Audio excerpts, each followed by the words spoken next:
시간 격언한 마음으로 주합에 맞춰 묵상 기도하심으로 주일 예배 주 앞에 드리도록 하겠습니다.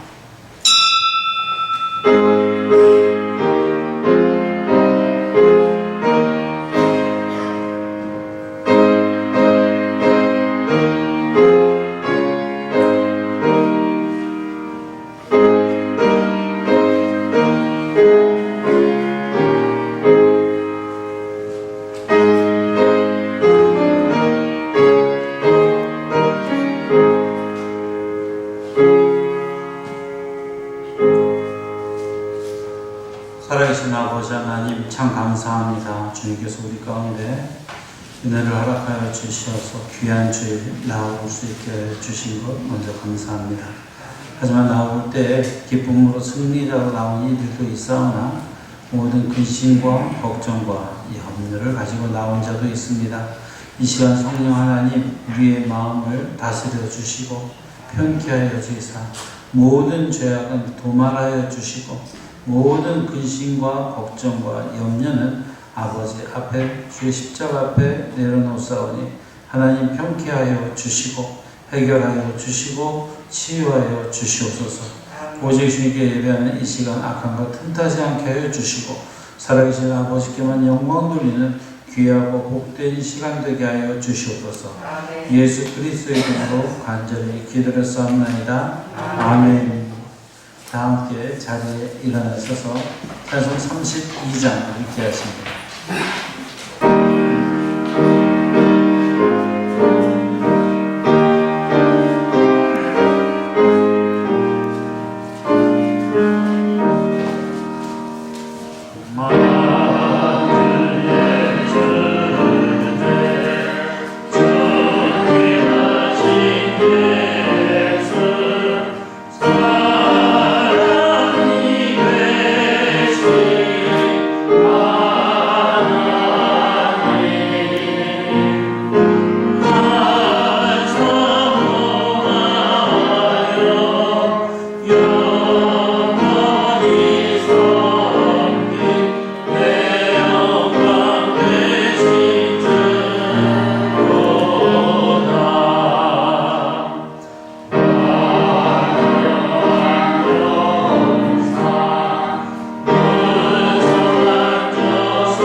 성시교도 35번입니다. 만군의 여호와여 주의 장막이 어찌 그리 사랑스러운지요. 내 하나님 여호와의 민족을 사모하여 제하며 내 마음과 육체가 살아계시는 하나님께 부르짖나이다. 나의 왕 나의 하나님 만군의 여호와여 주의 제단에서 참새도치의 씹을 얻고 제비도 새끼둘 보금자리를 얻었나이다. 주의 제 사랑자들의 복이 있나니 그들은 사랑자들을 찬송하리이다. 주께 힘을 얻고 그 마음에 시온의 대로가 있는 자는 복이 있나이다. 그의 힘을 붙잡고 들어갈 때에 그곳에 많은 샘이 있을 것이며 이른 비가 복을 채워주나이다. 주의 분양에서 만나니 아무것도 아벤의 장막에 사는 것보다 내 하나님의 성전 문지기로 있는 것이 좋사오니 만군의 여호와여 주의 위대한 복이 임하리이다. 아멘. 다 함께 사도신경으로 우리의 신앙을 고백합니다. 전능하사 천지를 만드신 하나님 아버지를 내가 믿사오며 그 외아들 우리 주 예수 그리스도를 믿사오니 이는 성령으로 잉태하사 동정녀하게 나시고 본디오 빌라도에게 고난을 받으사 십자가에 못 박혀 죽으시고 장차지 사흘 만에 죽은 자 가운데서 다시 살아나시며 하늘에 오르사 전능하신 하나님 우편에 앉아 계시다가 저리로서 사자와 죽은 자를 심판하러 오시리라. 성령을 믿사오며 거룩한 공예와 성도가 서로 교통하는 것과 죄를 사하여 주시는 것과 몸이 다시 사는 것과 영원히 사는 것을 믿사옵나이다. 아멘. 다 함께 자리에 앉아서 찬송 359장 찬양하는 말씀은 명창조 장로님 예배 위에 기도해 주시겠습니다.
영광을 불러받으시기에 합당하신 아버지 하나님, 은혜를 진심으로 감사를 드립니다.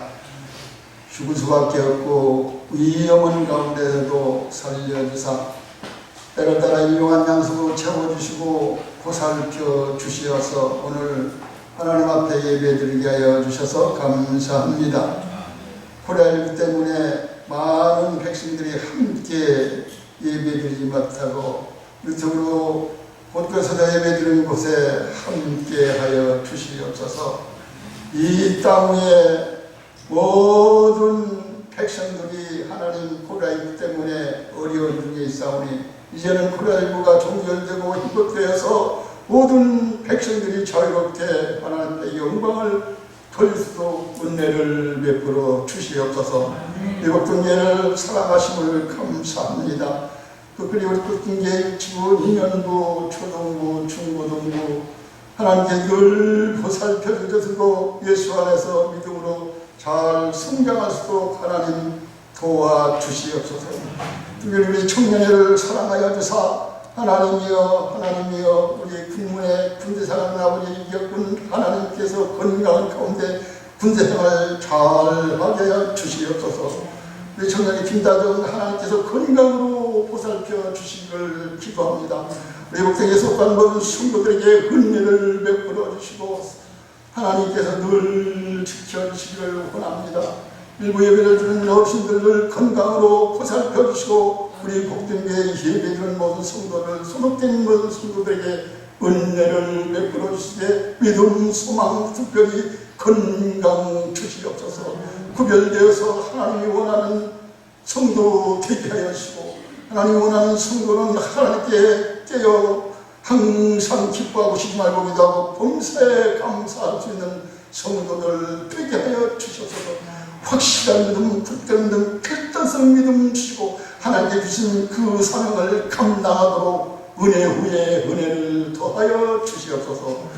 오늘도 말씀을 청구하신 목사님 귀한 생명의 말씀을 통하여 은혜 받게 하여 주시고 우리 설령 성가대 하나님을 또 특별히 우리 열중장님과 우리 손순 목사님께서 찬양으로 영광을 돌릴 때 은혜 받게 하여 주시옵소서.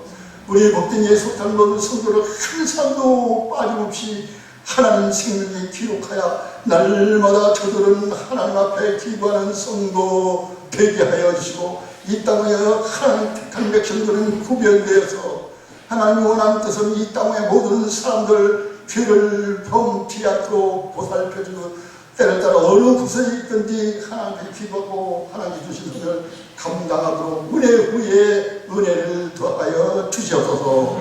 예수 그리스도의 이름으로 감사하며 기도합니다. 아멘.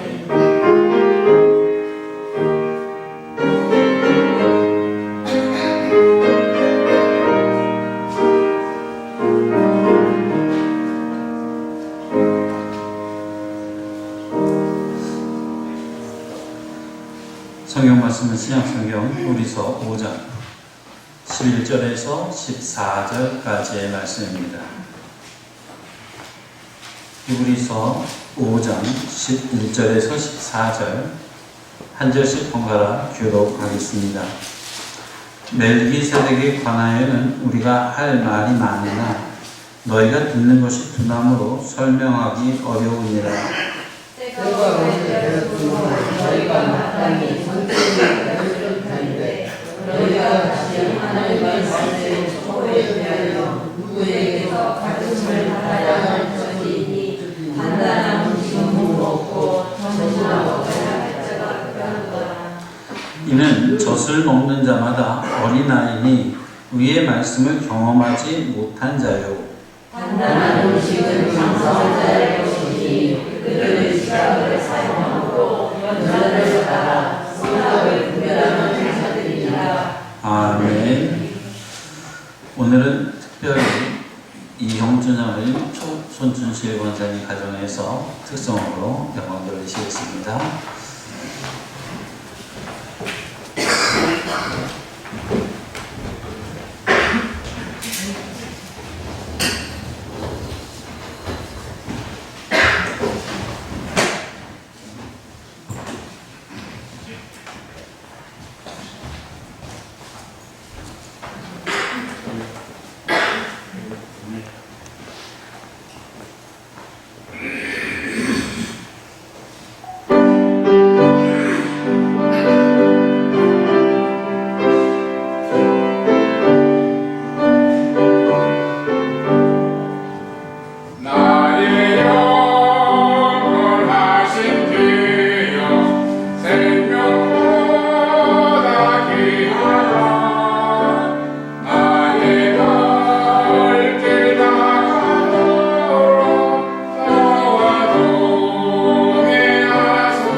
찬양의 자리 특별하게 마련하고 준비하여서 찬양하시는 우리 이영준 장로님, 손준진 권사님 가정 위에 특별한 은혜를 부어 주시옵소서.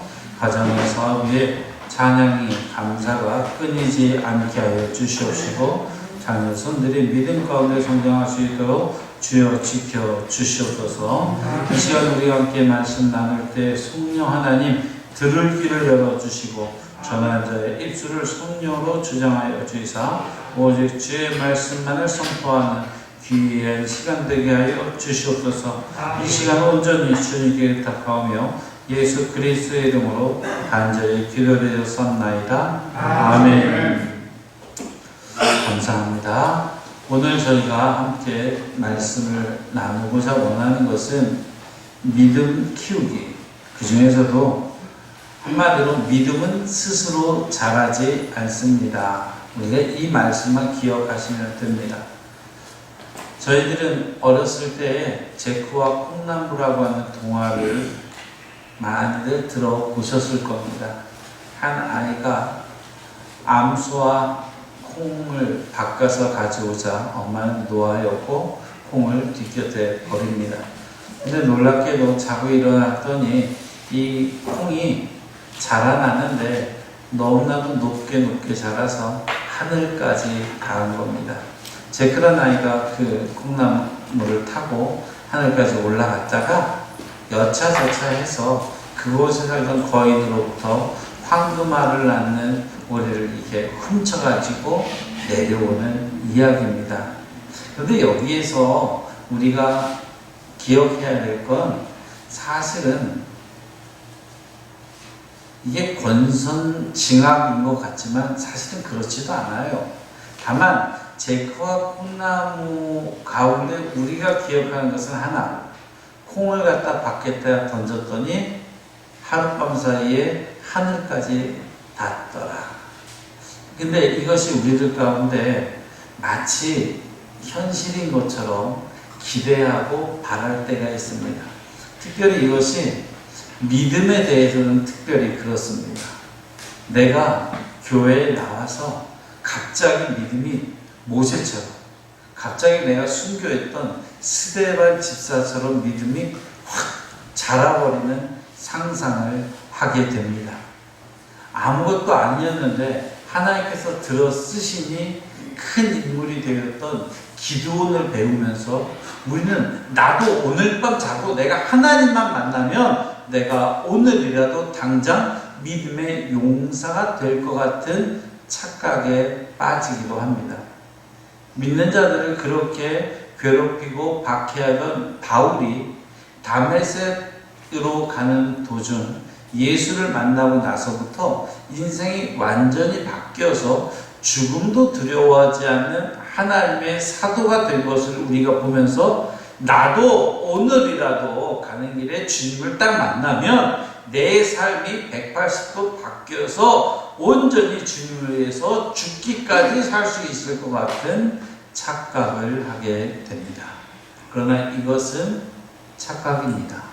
왜? 믿음은 그렇게 아무것도 없던 도중에 갑자기 큰 믿음을 소유한 자가 되기가 그렇게 쉽지 않습니다.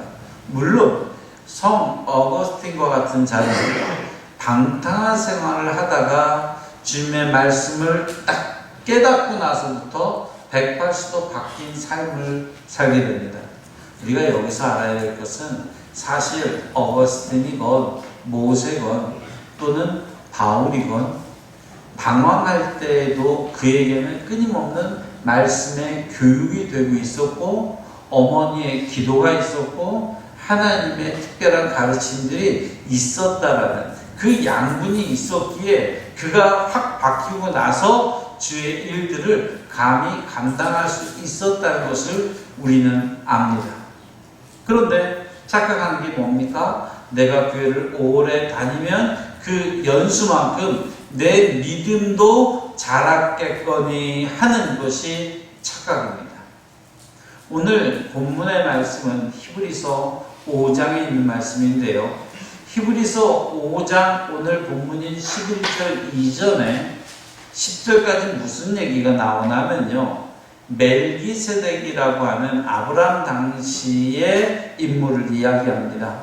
그러면서 멜기세덱의 반차라는 표현을 10절에서 쓰는데, 그렇게 하고 성경을 훅 뛰어넘어서 7장에 가서 멜기세덱을 그림자로 한 대제사장 예수 그리스도에 대한 묘사가 7장 이후에 나오게 됩니다. 그런데 이 5장 11절부터 시작해서 6장에 걸쳐 있는 이 말씀은 히브리서 전체적인 맥락에서 좀 뭐랄까요, 뜬금없이 갑자기 훅 들어온 예화와 같은 내용입니다. 그런데 이 내용이 무엇이냐 하면요, 히브리서 기자가 멜기세덱을 이야기하고 아브라함을 이야기하고 이제 그와 예수 그리스도를 연결해야 되는데, 전하다가 히브리서 기자가 마음 가운데 답답함이 있었나 봐요. 그 답답함이라는 것이 무엇이냐면은 12절에 있는 말씀대로 때가 오래되었으므로, 여기서 말하는 때가 오래되었다는 것은 너희가 예수 그리스도를 믿은 지 오래되었다라고도 볼 수 있고요. 또 너희가 믿음의 양육을 받은 지 오래되었다라고 볼 수도 있고요. 주의 말씀을 듣기 시작한 지 오래되었다라고 해도 됩니다. 어찌됐건 말씀을 듣고 예배하는 그 시간이 길어졌어요. 그러면 때가 오래되었으므로 너희는 마땅히 선생이 되어야 되는데, 지금쯤 이 정도 가르쳤으면 너희가 선생이 되었어야 된다라는 것이 이 히브리서 기자의 마음이에요. 오랫동안 가르쳐왔던 바울이 저는 히브리서를 썼다라고 생각하는 견해를 갖고 있는데, 그가 얼마나 열심히 가르쳤겠어요? 열심히 가르치다 보니 그 가운데에서 사람들이 막 개종도 할 뿐만 아니라 여러 가지 헌신의 모습들도 막 나왔지요. 그러니까 내가 너희들에게 이렇게 가르쳤으니 이제는 나한테 배운 걸 가지고 남한테도 가르칠 정도는 되었겠다. 이것이 12절에 있는 말씀이에요. 너희가 마땅히 선생이 되었을 것인데, 문제는 뭡니까? 그런데 그럼에도 불구하고 시간은 그렇게 갔는데 지금 선생이 된 게 아니라 너희가 다시 하나님의 말씀의 초보에 대하여 누구에게서 가르침을 받아야 할 처지이다. 무슨 말 하는 건가 하면은, 그렇게 많은 세월을 가르쳤으나 너희들은 여전히 누군가를 가르치는 선생이 아니라 여전히 말씀에 대해서는 초보구나. 그래서 단단한 음식을 먹지 못하고 젖이나 먹어야 할 사람이 되었구나 하는 것이 오늘 이 본문에 나와 있는 히브리서 기자의 안타까운 마음입니다.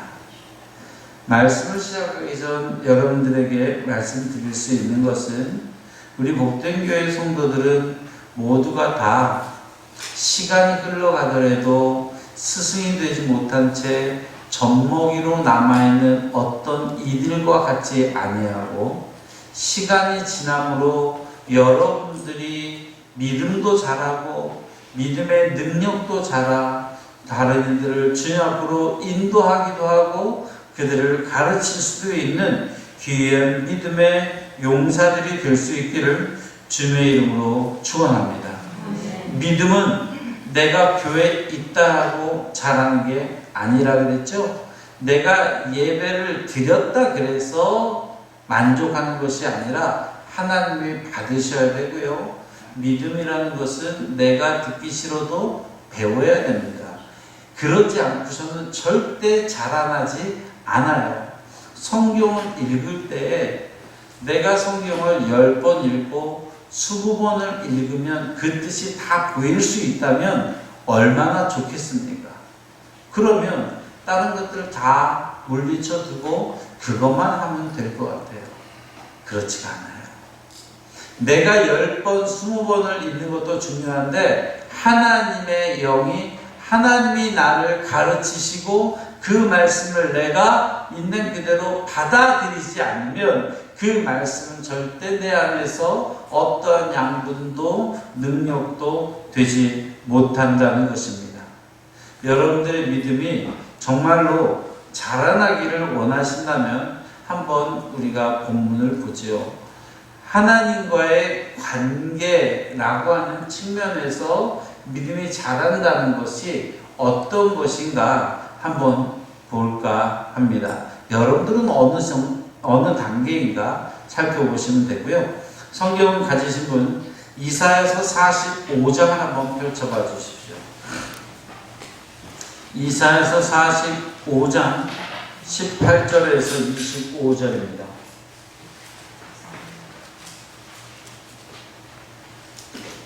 여기를 보게 되면 하나님과의 관계라는 관점에서 믿음의 성장 과정을 여러분들과 함께 살펴보려고 합니다. 그 중에 특별히 20절 말씀 한번 읽어봅시다. 20절 45장 20절 시작. 열방 중에서 피난한 자들아 너희는 모여오라. 함께 가까이 나오라. 나무 우상을 가지고 다니며 구원하지 못하는 신에게 기도하는 자들은 무지한 자들입니다. 아멘. 여기 보니까 이사야 기자가 뭐라 그럽니까? 지금 나무 우상 앞에 절하는 그 사람들 무지한 자들이다. 그러니 그렇지 않은 너희들 어떻게 해라? 와라. 너희는 모여서 와라 라고 20절에 말하고 있습니다. 모여서 와라. 가까이 와라. 누구한테 오는 거예요 지금? 하나님께 오는 겁니다. 믿음의 첫 단계는 하나님 앞에 나오는 단계입니다. 그러한 측면에서 오늘 예배하는 여러분들은 최소한 1단계 이상은 된다. 하나님과의 관계에 있어서 예배의 자리로 나오는 것, 기도의 자리로 나오는 것, 하나님의 이름을 부르는 것, 이것이 무조건 첫 번째 단계입니다. 두 번째, 하나님 앞으로 나온 다음에는 어떻게 되냐면 21절에 또 함께 읽습니다. 너희는 알리며 진술하고 또 함께 의논하여 보라. 아멘. 여기까지요.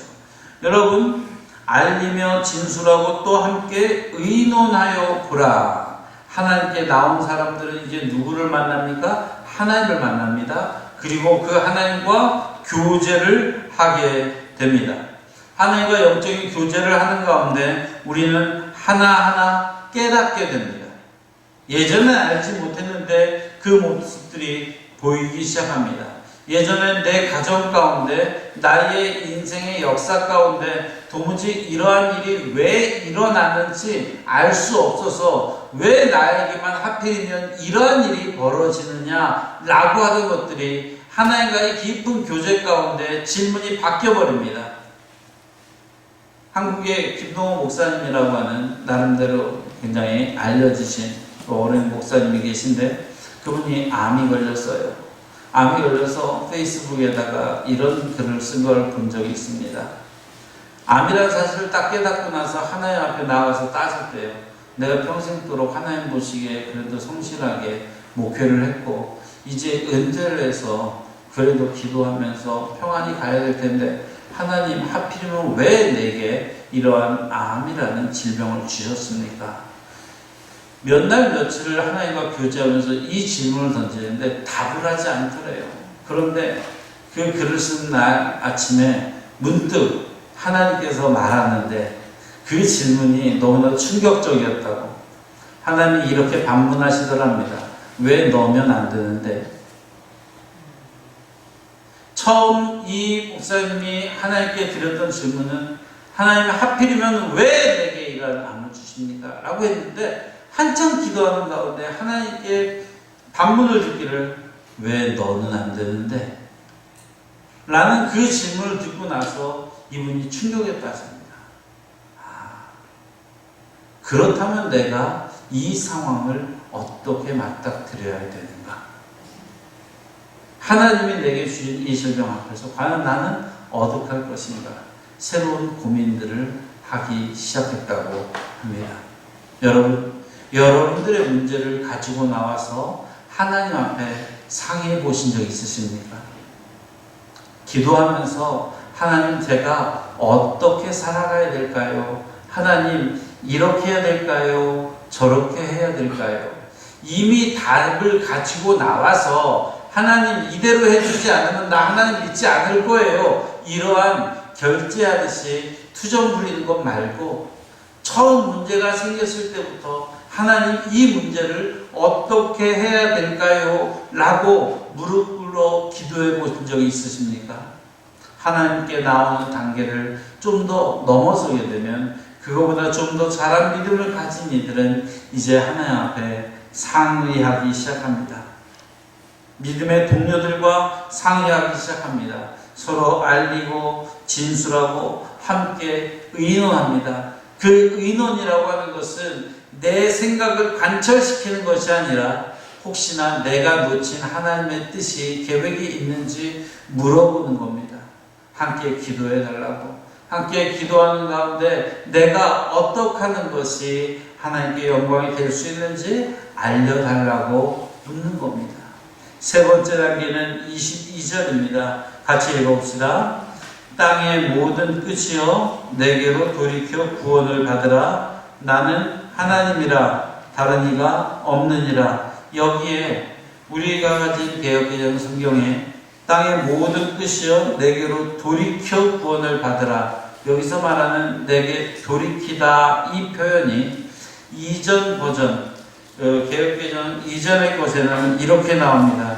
땅 끝의 모든 백성아 나를 앙망하라. 앙망한다는 건 뭐예요? 바라본다는 거예요. 그만 바라보는 상태를 이야기합니다. 자, 이제 본격적으로 상의의 단계를 떠나서 콩깍지가 씌입니다. 아니, 콩깍지라고 하니까 좀 이상하죠. 예전에는 가서 하나님 어떡할까요? 라고 하면서 이건 어떨까요? 저건 어떨까요? 물어보기도 하고 또한 여러 가지 사정들을 아뢰기도 합니다. 그런데 이 단계를 딱 벗어나면요, 내 상황과 내 처지를 아뢰보다 하나님만을 바라봅니다.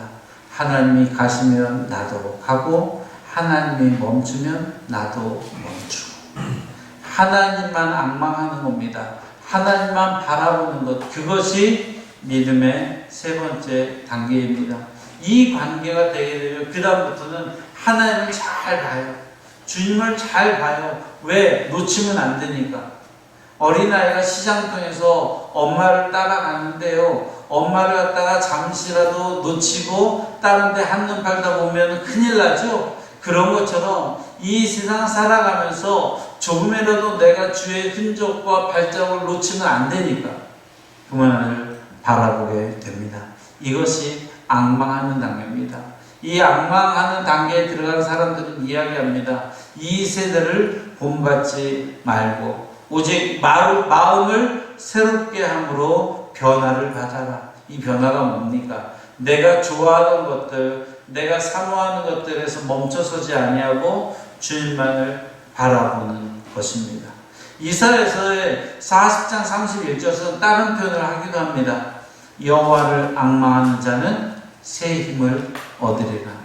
그래서 이제는 논의하는 게 아닙니다. 하나님만을 바라보고 그분이 명하는 대로 살아가는 겁니다. 그렇게 살아가는 단계를 넘어서서 마지막 단계가 뭐냐면 25절에 있는 것처럼, 한번 25절 있으시면 같이 한번 읽어봅시다. 이스라엘 자손은 다 여호와로 말미암아 의롭다함을 얻고 자랑하리라 하느니라. 하나님을 자랑하는 단계가 마지막입니다. 그러니까 하나님 앞에 나와왔어요. 그런 다음에 하나님 앞에 조심스럽게 내 문제를 이렇게 끄집어 보이고 내 처지와 나의 한계를 내어 보입니까? 이것이 두 번째 단계라면, 세 번째 단계는 이제는 내 상황 필요 없어요. 나의 여러 가지 부족한 거 필요 없어요. 그냥 하나님의 말씀이 법이고 그 말씀을 따라 나아가는 겁니다. 하나님의 얼굴을 사모하며 그를 앙망하는 단계가 됩니다. 그렇게 살아가는 도중에 넘어져도 됩니다. 쓰러질 수 있죠. 다시 일어나면 되니까. 주를 향하여 달려갑니다. 애를 씁니다. 부족한 것 알지만 그렇게 살아갑니다. 이 가운데 하나님께서 역사하심으로 인하여 예상하지 못했던, 상상하지 못했던 기적을 내가 경험하게 되는 것으로 여러분들이 믿으시기 바랍니다. 내가 계획했던 대로가 아닌데, 나는 이러한 방식 자체가 싫은데, 마치 이스라엘 백성들이 출애굽하여서 광야를 지날 때 겪었던 것처럼 홍해 앞에서 불평불만밖에 더 할 수 있는 게 있습니까? 없지요. 쫓아오는 아말렉 군사의 앞에서 정말로 그들이 할 수 있는 건 한숨밖에 없습니다. 목이 말라 죽을 것 같은 한계 가운데 투정을 부릴 수밖에 없습니다. 인도에서 갔더니 웬걸 마실 수 있는 물이 아니라 마라의 물이 너무나도 써서 도무지 먹을 수가 없는 거예요.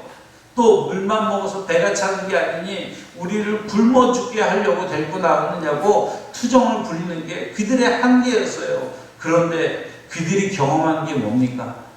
막았던 홍해를 갈라주시고 마라의 쓴물을 달게 하시고 마실 것이 없을 때 무리와 돌을 치사 물이 나오게 하셨고 만나를 내려주셨고 메추라기를 보내주셨고 기도하는 가운데 아말렉과의 전투를 승리하게 하신 그 하나님을 끊임없이 바라보며 그들이 마지막에 어떡합니까?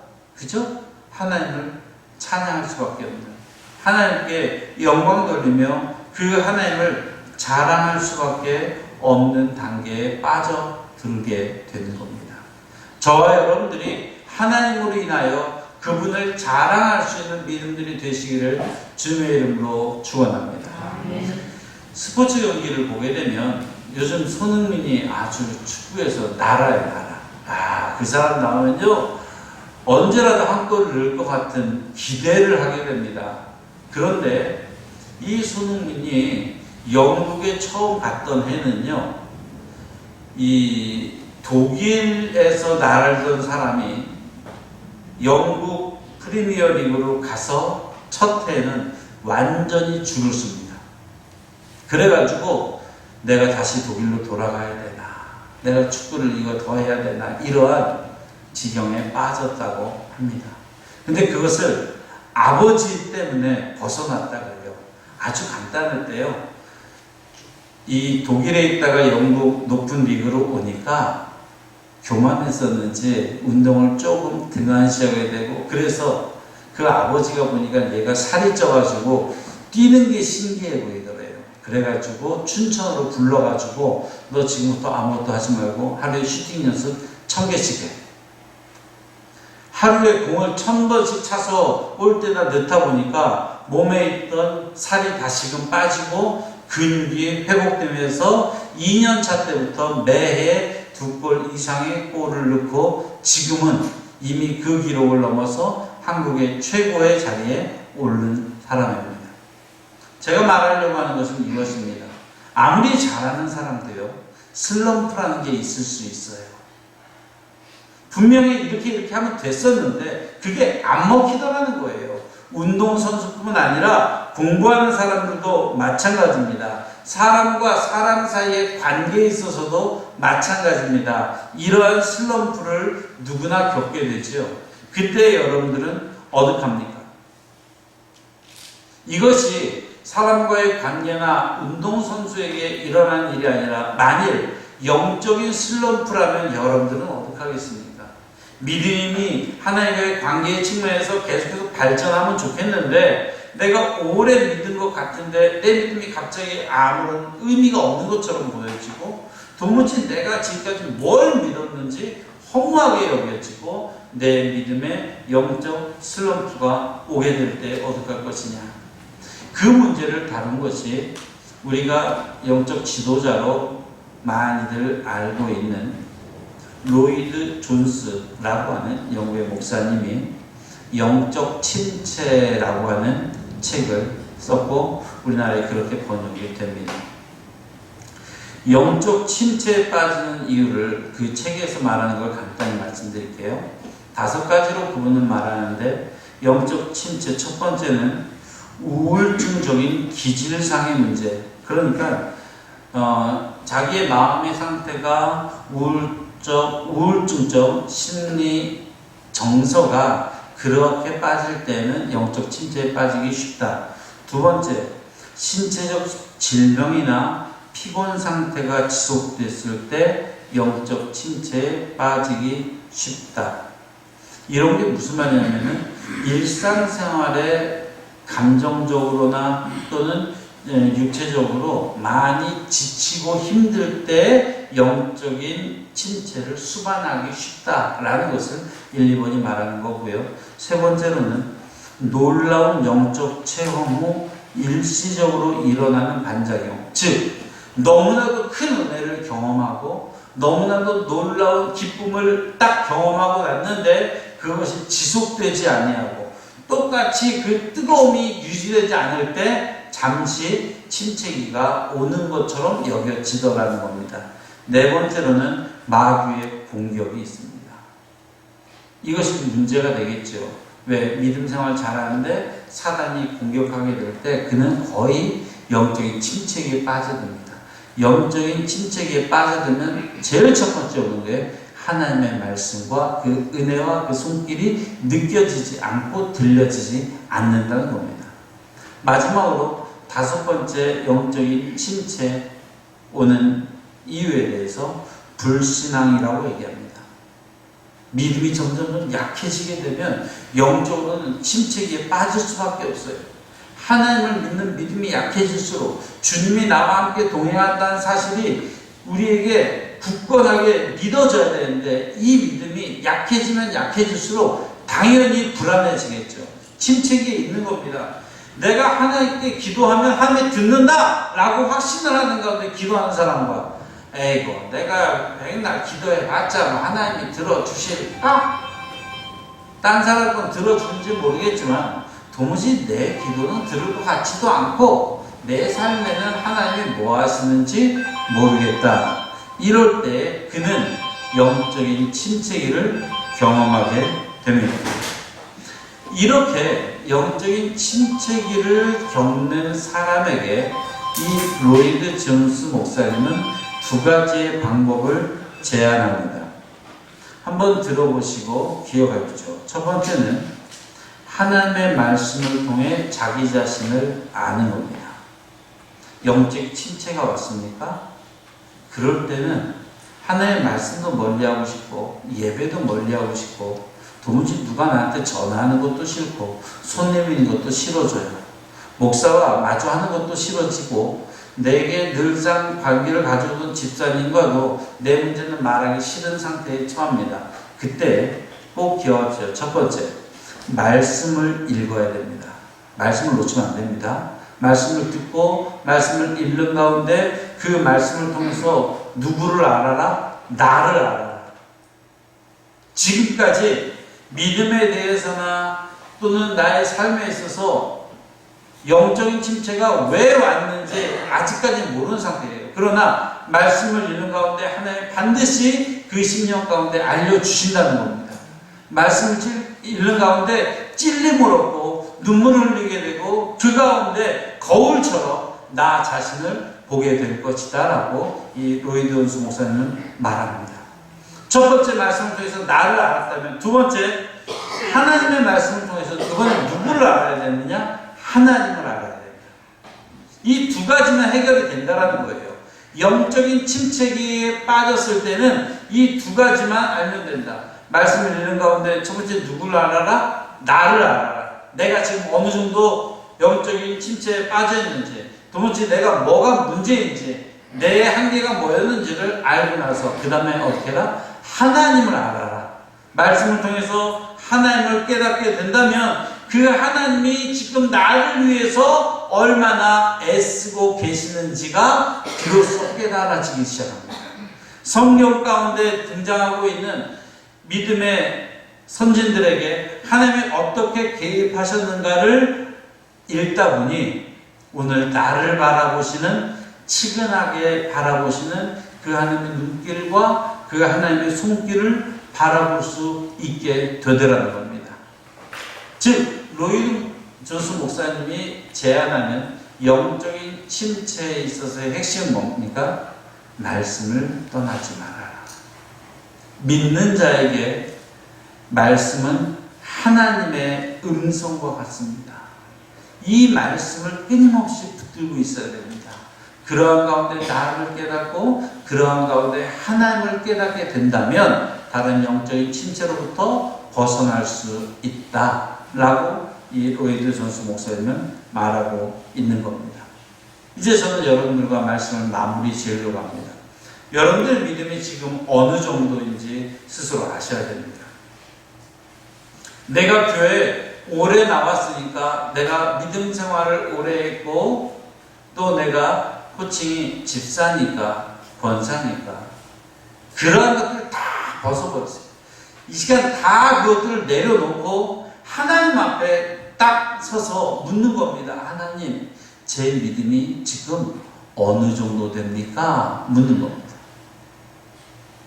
스스로 한번 대답해 보십시오. 여러분들의 믿음 위에 여러분들의 가정을 세워도 견딜만 하십니까? 성경에서는 집을 지을 때 두 가지를 말하고 있죠. 마태복음 7장에서 말하는 게 뭡니까? 하나는 반석 위에 세운 집, 또 하나는 모래 위에 세운 집. 여러분들의 믿음 위에 여러분들의 가정을 세워도 반석처럼 흔들리지 않을 자신 있습니까? 아니면 하나님, 제 위에는 짓지 마시고요, 제 남편 위에 지어주시고, 하나님 제 위에는 짓지 마시고 제 자녀 위에 지어주시고. 왜? 내가 나 자신을 보니 반석이 아니라 모래알 같아서. 근데 여러분, 좌절하지 마십시오. 내 믿음이 비록 모래알 같을지라도, 내 믿음이 비록 아무것도 아닌 갈대처럼 여겨질지라도 그것을 깨닫는 순간 그것이 은혜임을 우리는 알아야 됩니다. 진짜 문제는 단단한 줄 알았는데 내가 아무것도 아닐 때, 이게 문제입니다. 아예 내 약함을 알아서 조심조심하면 돼요. 골다공증이라는 게 그런 거죠. 나이 먹어서 이제 뼈가, 속이 비니까 약해졌어요. 그럼 내가 그걸 만약에 알아요. 나는 조심해야 돼. 전문가처럼 막 갖다 부딪히고 넘어지더라도 괜찮아가 아니라, 난 이제 자칫 잘못 부딪히면 부러지고 깨지니까 조심해야지. 누가 낫습니까? 착각하면서 막 살다가 부러지는 게 낫습니까? 아니면 조심조심하는 게 낫습니까? 믿음도 마찬가지입니다. 내가 믿음이 약하다 생각되면 물가로 함부로 안 나가면 됩니다. 내 믿음이 약하다 생각되면 사단이 나를 와가지고 괴롭히려고 하면 믿음이 강해 보이는 자에게 숨으면 됩니다. 기도해달라고 붙들면 됩니다. 예배 자리에 나와서 하나님께, 하나님 나의 약함을 혼내지 마시고 강하게 해달라고 간구하면 됩니다. 문제는 뭐예요? 착각하는 거예요. 사단이 보기에 내 믿음이 너무나도 보잘것없고 너무나도 연약하고 너무나도 약한데 나는 괜찮다는 거예요. 내 믿음이 어때서? 내 삶이 어때서? 이것이 문제인 겁니다. 사랑하는 성도 여러분, 첫 번째로 여러분들은 믿음이, 그 기초가 든든하기를 주님의 이름으로 부탁드립니다. 그 믿음이 튼튼해야 됩니다. 어릴 적부터 믿음 생활 하시는 분들이 아무리 저희 같은 경우에 모태신앙인 사람들이 이런 얘기를 많이 들어요. 그 사람들은 뜨겁진 않은데 그래도 은근하게 그냥 믿음 생활 잘한다. 이게 칭찬인지 욕인지 모르겠어요. 하지만 중요한 것이 있어요. 어릴 때부터 밥상머리에서 기도하고 어릴 때부터 주일학교를 나오고 학생부 청년부 생활을 지나랬던 그 사람들의 믿음을 함부로 흔들 수 있는 사람들은 없습니다.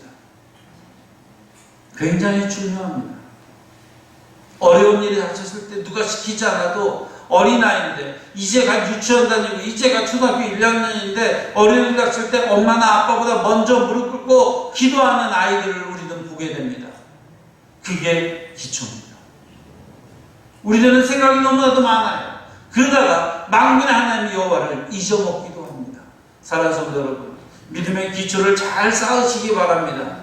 아브라함과 이삭과 야곱이 쓸모없는 자가 아니라 그들의 이름도 기억해야 됩니다. 예수님의 제자의 이름들도 쓸데없는 게 아니라 기억해 두시면 좋습니다. 창세기부터 시작해서 출애굽기, 레위기, 민수기, 신명기, 여호수아, 사사기 쭉 진행되어서 성경 66권, 요한계시록까지 웬만하면 외워두십시오. 요즘은 휴대폰이 있고 어플이 있어서 띡띡띡 몇 번만 누르면은 찾아주니까 너무나도 편하지만, 여러분 그래도 교회 다니는데 예수님의 12제자가 누구인지는 기억해야 되지 않겠습니까? 적어도 사사기가 어디 붙어 있으며 욥기가 어디 붙어 있는지는 한 번쯤은 성경을 알아두셔야지요. 그게 기본입니다. 우리가 예배 때 하는 사도신경과 주기도문, 에이 그거 모르는 사람 어디 있어요? 맞아요. 그런데 그게 기본입니다. 예수님이 가르치는 그 기도가 나의 삶에, 나의 기도의 기본이 되어야 되고, 사도신경이 우리의 신앙의 기본이 되어야 되고, 십계명이 우리의 삶의 기본이 될 수 있어야 하며, 다윗의 시가 우리의 찬양이 되어야 됩니다. 이렇게 믿음의 기초가 튼튼한 저와 여러분들이 되시기를 바랍니다. 그렇게 기초가 튼튼하게 된 다음 저와 여러분들은 영적 분별력이 더욱더 자라날 수 있기를 원합니다. 오늘의 본문 14절에 보게 되면, 단단한 음식은 장성한 자의 것이니 그들은 지각을 사용함으로 연단을 받았다. 그들은 지각을 사용할 줄 안다고 얘기합니다. 단단한 음식을 먹는 자들, 믿음이 장성한 자들은 지각을 사용할 줄 알아요. 지각을 사용함으로 무엇을 합니까? 영적으로 분별을 할 수 있게 됩니다. 이것이 옳은 것인지 그런 것인지, 적어도 하나님께서 기뻐하는 것인지 아닌가에 대한 영적 분별력이 우리 성도들에게 모두가 있기를 간절히 축원합니다. 그래서 여러분들의 가정이, 여러분들의 자녀들이 옳고 그름 가운데 온전히 설 수 있도록 지도해 줄 수 있는 자들이 되셔야 됩니다. 이렇게 영적 분별력을 소유하게 되었을 때 비로소 그에게 이렇게 요구합니다. 그것이 14절에 연단을 받는다는 단어가 나오죠. 지각을 사용함으로 연단을 받아 선악을 분별하는 자들이니라. 영적 분별력을 이야기했다면 이제는 연단에 대한 이야기입니다. 여러분들의 믿음이 연단을 받아야 되는 줄로 믿습니다. 이렇게 이해하시면 됩니다. 내가 불 가운데 던져지게 되면 뜨겁죠. 이때까지는 연단인지 고통인지 고난인지 구별해내기 쉽지 않습니다. 내가 무거운 딱딱한 망치로 맞을 때 이것이 고통인지 연단인지 알 수 없습니다. 그런데 한 걸음 물러나서 대장장이가 칼을 만들겠다고 생각하고 또는 보습을 만들겠다고 생각한 채 쇠를 뜨거운 물에 달굽니다. 뜨거운 불에. 이건 연단이지요. 그리고 이걸 들고 나와서 식히면서 망치로 이 쇠를 두드리기 시작합니다. 이건 연단이지요. 무엇을 위하여? 이후에 그가 대장장이가 칼을 만들건 보습을 만들건 이걸 안 하면, 불에 달구지 않으면 두드릴 수가 없고, 두드리지 않으면 칼이 안 되니까, 보습이 안 되니까 할 수 없이 두드리는 것이죠. 그런데 이 목적 없이 내가 불에 들어가 앉아 있어. 이거 미친 거죠. 내가 망치에 얻어맞고 고통을 겪어. 아 좋다. 이거는 제정신이 아닌 거예요. 그것만을 놓고 얘기하는 것이 아니라 연단이라고 하는 것은 반드시 우리를 연단하시는 바 하나님의 대장장이 되신, 토기장이 되신 하나님의 계획하심을 알 때 비로소 이 상황 가운데 고난들이 연단이었구나라는 사실을 깨닫게 되는 겁니다. 이 깨달음이 없으면 힘들다니까요. 여러분들이 아프다거나 또는 여러분들이 시련을 당할 때, 고난을 당하고 마음이 상할 때 아프죠. 이게 안 아픈 사람이 사람입니까? 아프죠. 그런데 한 걸음 물러나서 말씀을 통하여서 하나님의 계획하심을 알아간다고 하는 것은, 그때 그 일을 겪었으니 내가 오늘 이렇게 강하여졌구나. 그때 그 연단을 거쳤으니 하나님께서 나를 전공같이 만들어 주셨던 거구나. 이 사실이 깨달아지니 그 연단도, 그 고통도, 그 아픔도 감사히 여겨지는 것입니다. 이러한 믿음들이 될 수 있기 바랍니다. 그 믿음의 눈으로 여러분들의 가정과 여러분들의 일상에 일어난 일들을 다시 한번 훑어보십시오. 그러면 불만보다 불평보다 감사가 더 많아질 것입니다. 이제 말씀을 정리합니다. 우리는 믿음의 일꾼들이 되기를 원합니다. 또 우리 목동교회 성도들이 저는 믿음들이 다 자라날 수 있기를 원합니다. 하지만 제게 콩나무처럼 던져놓는다고 아름들이 나무로 자라지 않습니다. 그 가운데 끊임없이 주의 말씀이 우리 가운데 들려져야 되고 배움 받아야 되고 그 말씀들로 인하여 영적 분별력을 지니며 연단 받아야만 굳건한 믿음이 될 수 있는 것입니다. 우리 모두가 그러한 믿음을 소유함으로 여러분들의 가정에 귀한 믿음의 용사들이 되어주시고 여러분들의 사업이 믿음 가운데 성장하기를 원하며 여러분들로 인하여 복된 교회가 귀한 믿음의 용사들이 모인 살아있는 교회가 될 수 있기를 주님의 이름으로 축원합니다. 함께 찬양하십니다. 가사를 생각하시며 믿음의 고백으로 드리기를 원합니다.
이제 함께 기도하십니다. 기도하실 때 하나님 내 삶 가운데 말씀을 부어주시어서 믿음이 자라나게 하여 주시옵소서.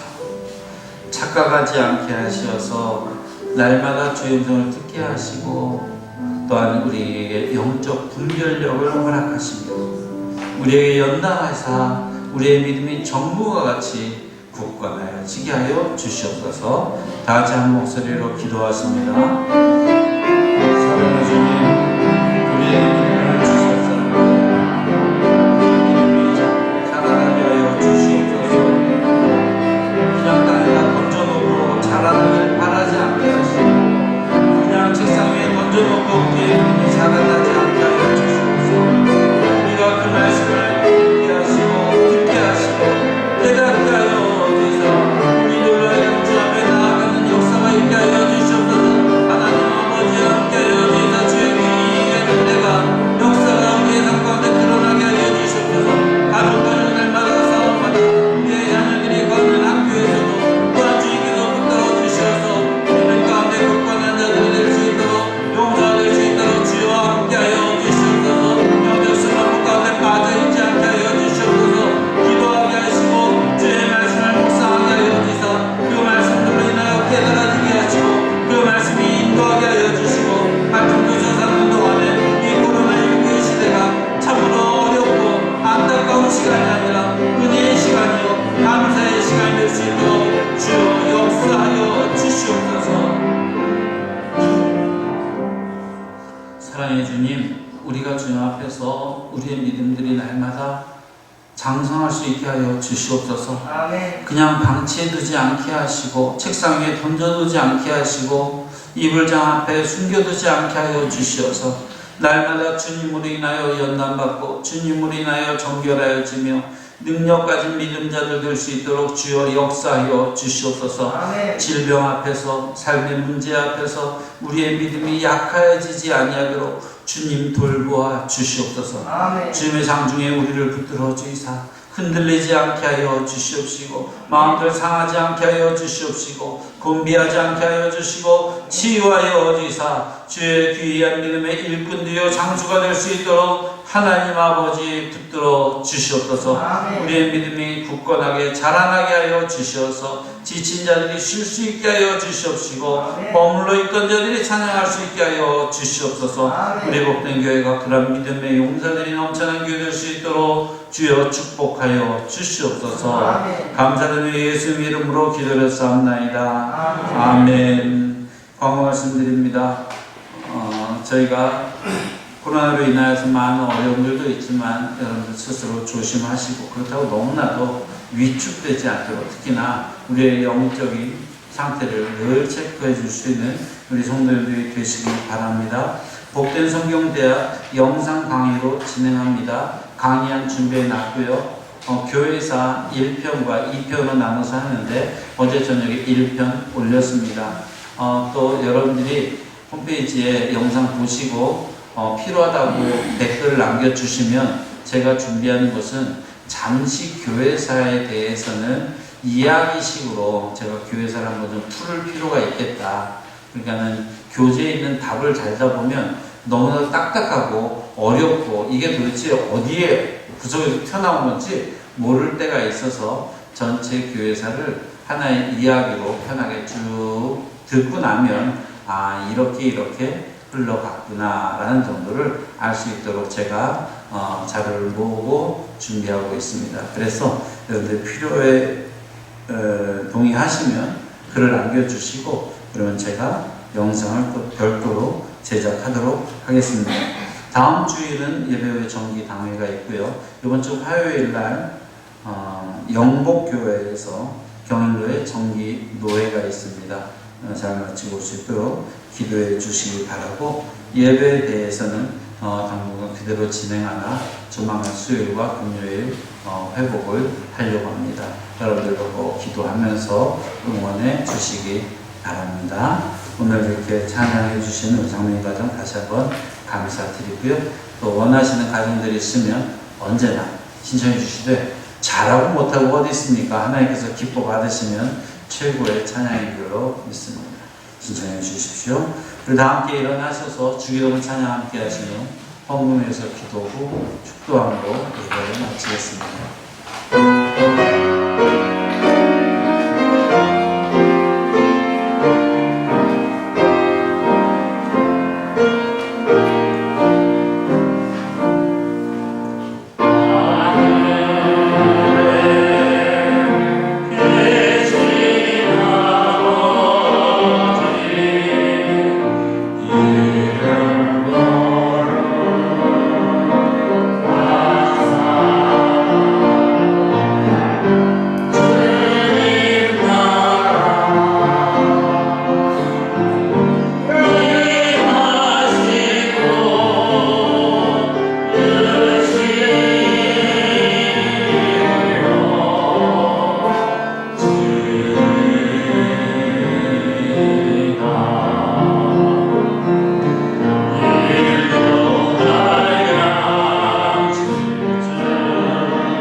사랑하신 나의 전하의 아버지 주 앞에 나와 산제사로 예배하게 하여 주시니 참 감사합니다. 예배하게 하신 것도 감사하고 나올 수 있도록 건강 주신 것도 감사한데 특별히 우리가 여러 가지 제목들로 또한 귀한 예물을 주 앞에 드릴 수 있는 은혜를 주시니 참 감사합니다. 드린 손길들마다 하나님 기억하여 주시사 편케하여 주시고 부족한 것들 흔들엄치도록 채워 주시옵시고 이 땅 사는 동안에 모든 근심과 걱정과 염려를 당할 때라도 하나님께서 친히 함께 고난당하여 주시옵시고 이겨낼 수 있게 하여 주시고 피할 길을 주시며 회복케 하여 주시옵소서. 또한 주 앞에 나왔으나 여러가지 사정들로 인하여 근심과 걱정과 염려에 쌓여있는 교들이 있사오니 하나님 아버지여 긍휼히 여겨 주시사 미래의 불안함을 주 앞에 내어 맡기게 하여 주시옵시고 육신의 연약함도 주 앞에 내어 맡기게 하여 주시사 하나님 아버지여 치유하여 주시옵소서. 하나님 아버지여 위로하여 주시옵소서. 온전케 하여 주시사 주의 이름을 부르는 자가 이 땅 가운데서뿐 아니라 영원한 나라의 축복을 받아 누리는 귀한 자들임을 저들이 믿게 하시고 하나님으로 인하여 감사가 넘쳐나며 찬양이 넘쳐나게 하여 주시옵소서. 들어진 예물들이 사용되어질 때 주의 나라 확장되어지며 주의 놀라운 역사가 곳곳에 나타날 수 있도록 하나님 아버지 축복하여 주시옵소서. 이제는 우리 주 예수 그리스도의 크신 은혜와 살아계신 아버지 하나님의 깊고 넓으신 사랑하심과 성령님의 온전케 하시며 충만케 하시며 하나 되게 하시니 이 시간 주 앞에서 굳건한 믿음을 소유하기를 원하고 주 앞에서 그 믿음이 자라나 아버지께서 원하시는 바 귀한 믿음의 용사가 되겠노라 다짐하며 머리 숙여 소원하는 사랑하는 성도들 머리 위에 저들의 가정과 사업과 온 교회 위에 이제부터 영원토록 함께 있을지어다. 아멘.